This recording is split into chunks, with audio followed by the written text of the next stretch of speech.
Sekarang kita akan belajar tentang firewall. Firewall itu adalah benteng digital kita. Dan di benteng ini, di gerbangnya, kita akan inspeksi apa aja yang masuk dan keluar. Jika diizinkan, dibolehkan untuk masuk, dan jika diizinkan keluar, dibolehkan keluar ya. Dan yang dilarang, itu tidak akan bisa masuk dan keluar. Oke, kita ke task pertama, apa tujuan dari firewall. Nah, kita pernah ya melihat petugas keamanan ya di luar mall, bank, restoran, dan juga rumah. Penjaga-penjaga ini ditempatkan di pintu masuk ya, atau di gerbang masuk untuk ngecek orang-orang yang masuk dan keluar. Ini untuk memastikan bahwa tidak ada yang menyelinap masuk ke fasilitas kita. Yang ini bertindak sebagai dinding ya antara kita dan juga pengunjung. Dan kalau misalkan kita lihat dari device kita ya, alat digital kita, banyak traffic yang masuk dan keluar ke alat kita maupun ke dan dari jaringan kita, dan kita ingin memastikan bahwa tidak ada yang menyelinap masuk gitu ya di antara traffic tersebut. Jadi apapun yang masuk dan keluar harus melewati firewall dan atas seizin firewall.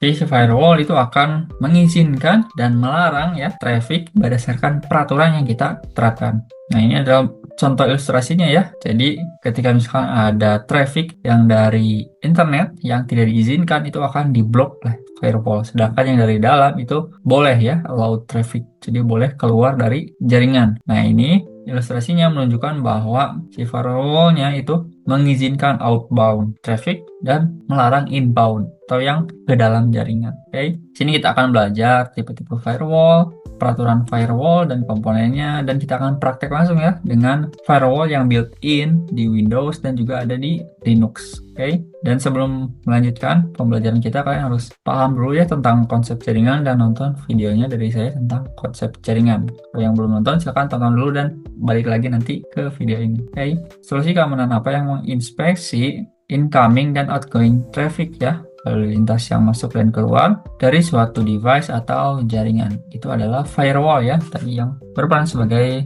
benteng kita atau pos satpamnya kita. Submit. Oke.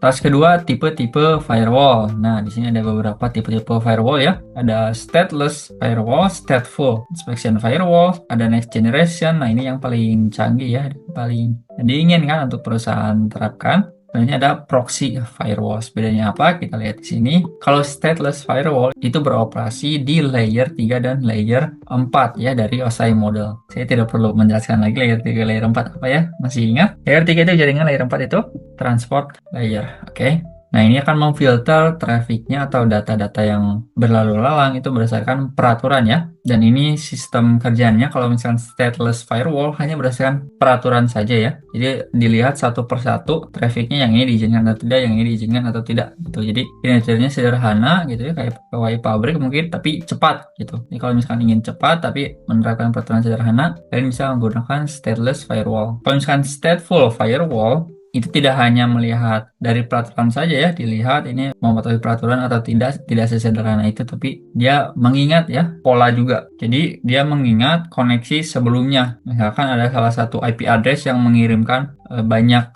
paket, mungkin request ya, paket request itu kan bisa menandakan bahwa si IP ini sedang melakukan DOS attack. Mungkin dia mengirimkan ICMP ya untuk ping of that dan sebagainya. Jadi bisa dianalisa oleh si stateful firewall ini, berarti berarti dia sedang melakukan tindakan yang tidak aman. Nanti bisa di block gitu dari si IP address-nya sendiri. Jadi tidak hanya paket per paket. Kalau misalkan yang stateless tadi paket per paket ya. Jadi kalau misalkan dia ngirimin ditolak, tapi kalau misalkan dia ngirimin diinspeksi lagi. Nah, kalau misalkan stateful udah dia mah nggak bener ya si IP address-nya, jadi kita blok aja gitu. Oke. Jadi berdasarkan polanya ya, jadi bisa mengingat si IP address apa, mengirim apa saja. Jika memang tidak aman, si IP address-nya bisa di blok gitu. Jadi tidak hanya menginspeksi paket per paket gitu. Jadi mereka tidak bisa mengirim paket lagi untuk kita proses. Ini ada proxy firewall. Nah, ini proxy firewall itu bisa dibilang application level gateways. Ini bertindak sebagai perantara ya antara private network dan dengan internet. Dan ini beroperasinya seperti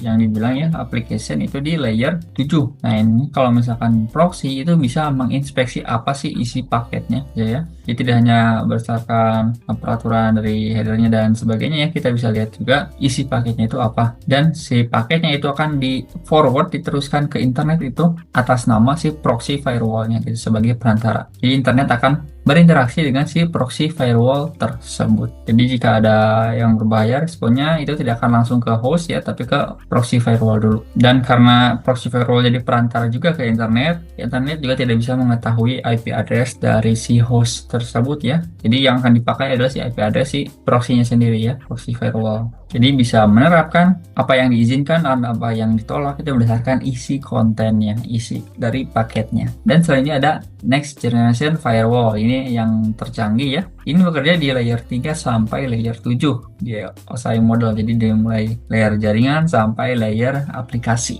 Ini bekerjanya. Nah, kalau misalkan Next Generation Firewall ini bisa melakukan deep packet inspection. Jadi memang didalami ya si paketnya, diperiksa benar-benar. Seperti IPS juga ya, Intrusion Prevention System, ini bisa memblok aktivitas berbahaya secara real time dan juga melakukan heuristic analysis yang menganalisa pola ya, pola serangan lalu memblok mereka jika memang terlihat polanya adalah pola yang berbahaya sebelum mereka sampai ke jaringan. Selain itu juga mempunyai kemampuan SSL atau TLS decryption. Ya, jadi kan ada yang menggunakan enkripsi TLS ya, sehingga kan kalau misalkan dengan firewall biasa tidak bisa diinspeksi ya karena terenkripsi ya, seperti yang kita telah pelajari dulu tentang enkripsi. Nah, di Next Generation Firewall ini kita bisa dekripsi dulu ya, si paketnya di dekripsi dan diperiksa dulu sama Next Generation Firewall, baru nanti dikirimkan ke hostnya, atau sebaliknya ya, nanti di enkripsi lagi baru dikirimkan mungkin ke internet kalau misalkan outbound. Nah, ini untuk tipe-tipe firewall dan karakteristiknya ya sesuai dengan kebutuhan kalian. Kalau misalkan stateless itu hanya filtering dasar, tidak merekam jejak koneksi sebelumnya, jadi hanya menginspeksi paket per paket ya, tapi efisien dan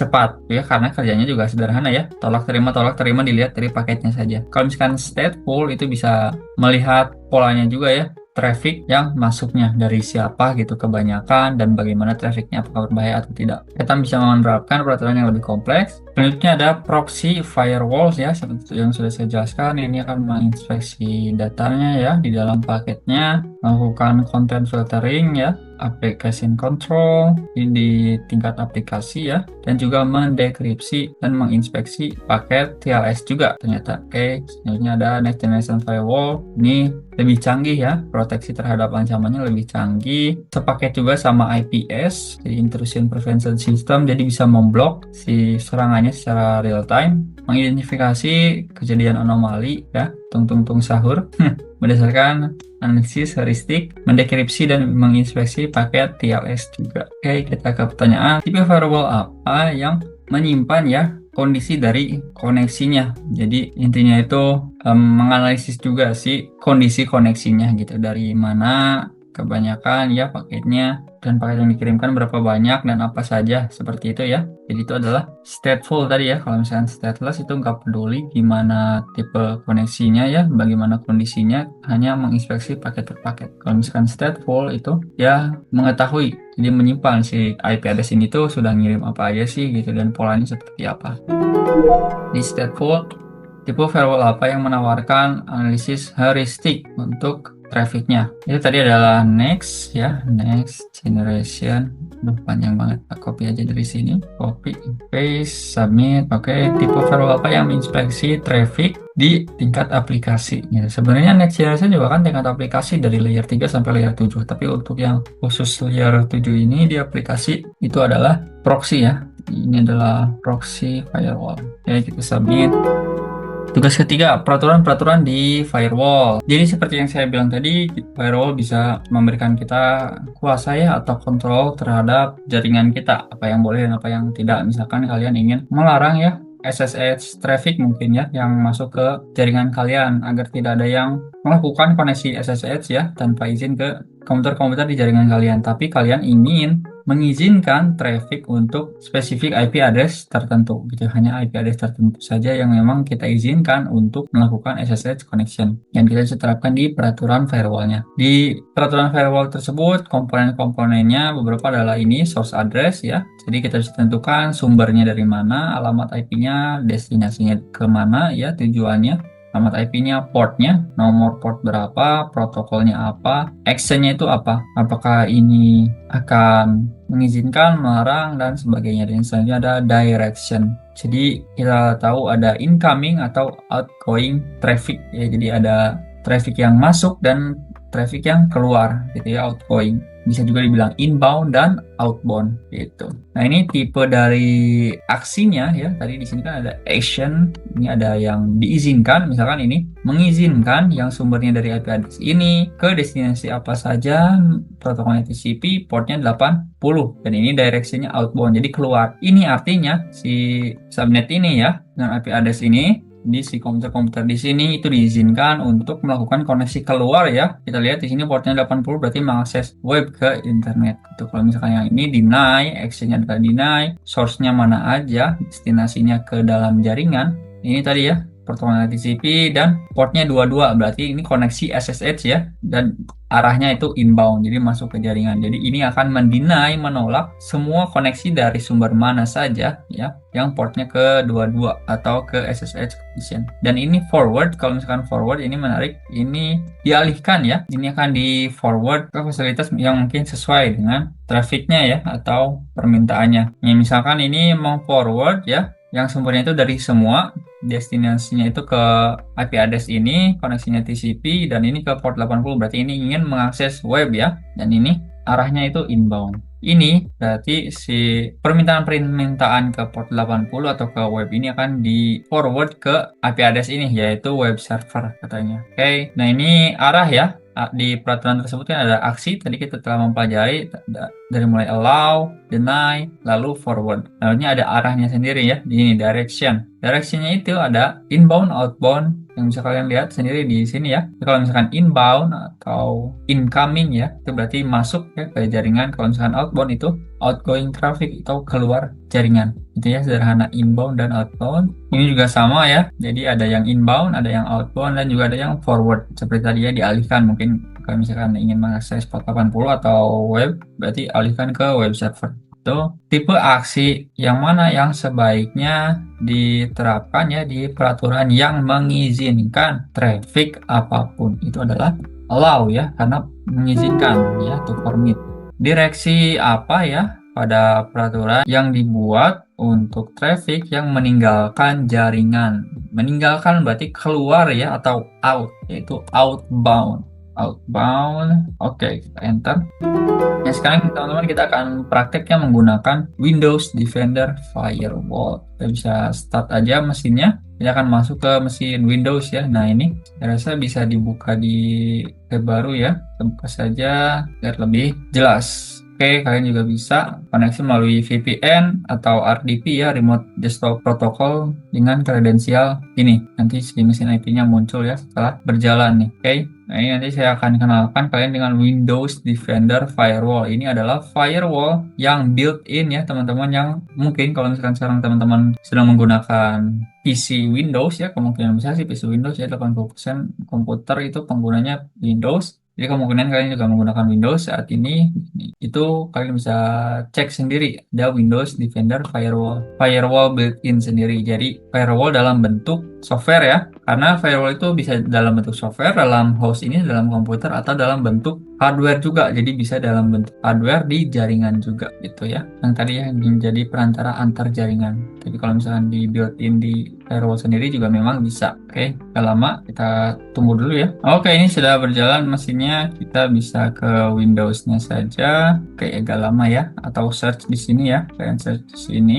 Maklumi ya kalau misalkan lebih lambat, terus cari firewall aja langsung ya. Oke, ya di sini ada Windows Defender Firewall ya, desktop app. Kita lihat. Nah ini teman-teman, kita ada di Windows Defender Firewall. Kalian bisa lihat sendiri menu-menu di samping ya. Ini ada inbound rules atau peraturan yang inbound. Untuk yang inbound ya, yang ini ada outbound rules. Kita bisa buka aja. Nah ini peraturan-peraturan untuk traffic atau paket-paket yang ingin masuk ya. Ini peraturan-peraturannya. Kalau misalkan yang ini outbound rules yang keluar. Nah kalau misalkan di sini ya, di home-nya kalian bisa lihat sendiri domainnya ya, dari private sama public.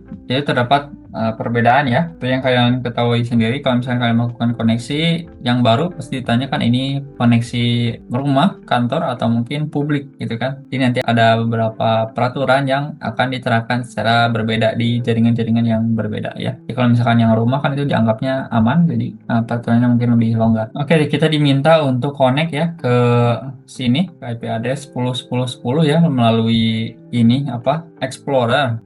Jarang-jarang ya pakai ini. Kita buka Explorernya dan kita akan coba connect. Ini hanya untuk memastikan ya apakah kita diizinkan untuk connect keluar atau outbound ya mengakses sebuah web. Wah, sangat loading ya. Oke, di sini kita bisa paste saja, enter, dan kita lihat apakah kita connect. Oh, kita connect ya. Jika kalian bisa melihat halaman ini, berarti kamu connect ke TryHive. Baik, selanjutnya kita akan coba untuk membuat ya peraturan di mana kita dilarang untuk melakukan koneksi keluar ya, atau koneksi ke website seperti ini ya. Jadi nanti ketika kita coba nanti tidak akan bisa. Oke, kita buat peraturannya di outbound ya, outbound rules, dan kita bikin peraturan baru ya, new rule. Nah, di sini kita bisa bikin custom. Kita next. Nah, selanjutnya kita biarkan ya all program. Ini untuk semua program ya diterapkannya. Protokol type-nya kita ganti dari TCP. Nah, TCP local portnya biarkan saja ya, jadi bisa diterapkan ke semua port dari kita ya yang ingin melakukan koneksi keluar. Sedangkan remote portnya itu adalah specific port ya, kita akan tentukan karena kita ingin mereka tidak bisa mengakses web ya, jadi kita tentukan portnya 80 dan 443. Harus menggunakan koma mungkin ya, kita coba aja 443. Oke, berarti ini penulisannya. Oke, kita klik next. Ini kita biarkan ya si sumber dan tujuannya sebagai any IP address. Jadi ke IP address mana saja. Kita tidak perlu spesifikkan. Dan untuk ininya, tindakannya ya, actionnya kita akan block the connection. Kita next. Dan kita profilnya biarkan saja ya. Kita akan terapkan ke semua. Kita next. Dan kita kasih nama. Kita kasih nama saja block HTTP atau HTTPS connection. Oke, ini adalah peraturan kita. Kita finish, selesai. Dan ini ya, peraturan kita telah dibuat. Kita coba apakah peraturannya sudah diterapkan ya di sini di mesin Windows ini. Kita coba untuk refresh nih, connect lagi, dan oke, sudah diterapkan ya. Jadi kita tidak bisa melakukan koneksi sekarang karena tadi kita telah melarang ya outbound rules koneksi keluar ke halaman web ya, ke port 80 atau 443 tujuannya. Kita sudah blok. Gitu ya teman-teman cara pembuatan peraturan di Windows Defender Firewall. Sederhana ya. Alurnya juga sudah bagus tadi bertahap gitu ya pertanyaannya. Nah, sekarang kita akan latihan tim keamanan menyadari adanya traffic yang mencurigakan ya yang masuk dan keluar di Windows sistem mereka. Mereka membuat peraturan di Windows Defender Firewall untuk memblok beberapa traffic spesifik. Kamu ditugaskan untuk menjawab beberapa pertanyaan ini dari melihat peraturan-peraturan yang telah dibuat tersebut. Oke, jadi ini adalah peraturan-peraturannya ya. Ini yang telah dibuat oleh si tim keamanan ya. Cukup banyak ya peraturan yang sudah dibikin. Kita akan jawab pertanyaannya, apa nama peraturan yang dibuat untuk memblok semua incoming traffic ke SSH port. Nah, kita lihat ya. SSH port itu berarti yang port 22 ya. Dan kita lihat incoming ya, incoming berarti ada di inbound ya, kita sudah di inbound dan kita cari yang portnya itu 22. Nah, ini port 22 any ya, jadi dari mana saja kita lihat, dan si actionnya itu memang di blok ya, tadi ada di awal mana actionnya. Nah, ini actionnya adalah blok yang kedua ini ya, berarti coba select dulu, ini adalah blok dan local portnya adalah 22. Dan dari mana saja ya, kalau yang bawah itu dari address tertentu. Di yang kedua ini sepertinya. Kita lihat peraturan apa namanya? Ini ya, core OP. Dan sebenarnya kalian juga bisa lihat ya di sini peraturan yang allow dan deny, yang mengizinkan dan melarang. Dari simbolnya ini ada checklist dan ini ada block. Jadi kalian bisa melihat kalau misalkan yang block berarti ini untuk memblok atau tidak mengizinkan. Oke, jadi jawabannya mungkin core OP. Dan sebetulnya benar ya karena sesuai ininya. Sebuah peraturan telah dibuat untuk mengizinkan SSH dari satu IP address. Apakah namanya? Tadi ya sebenarnya kita juga lihat ya di sini. Nah, di sini ini port 22 ya SSH dan diizinkan itu 192.168.13.7 nih. Itu adalah peraturan ini infrateam ya. Ini yang mengallow infrateam.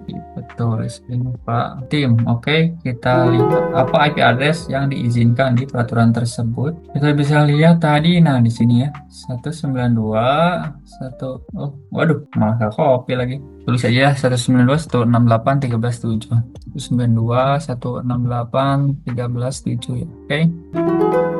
Oke, kita lanjut ke task kelima, Linux IP Tables Firewall. Sepertinya ini tidak ada prakteknya ya. Oke, kita keluarin saja ini mesinnya dan kita langsung matikan saja ya. Nah, untuk Linux kita bisa lihat agak berbeda ya, pasti berbeda untuk Linux dan OS Windows. Di sini ada beberapa opsi firewall ya untuk Linux yang built-in. Nah, kita lihat di sini ada Net Filter. Ini adalah framework yang di dalam Linux OS ya, operating system, yang akan bisa melakukan paket filtering, NIT, dan connection tracking ya, melacak koneksi. Ini akan menjadi fondasi ya untuk berbagai macam firewall di Linux untuk mengontrol traffic jaringan. Jadi beberapa firewall yang menggunakan framework Net Filter ini adalah IP Tables. Ini yang paling banyak digunakan ya di banyak Linux distribution. Ini ada NF Tables. Ini adalah penerusnya ya IP Tables dengan paket filtering yang ditingkatkan. Kemampuan NIT-nya juga ditingkatkan. Selanjutnya ada Firewall atau Firewall D. Entah bagaimana membacanya. Ini menggunakan predefined rule set. Jadi berdasarkan peraturan yang sudah ditetapkan.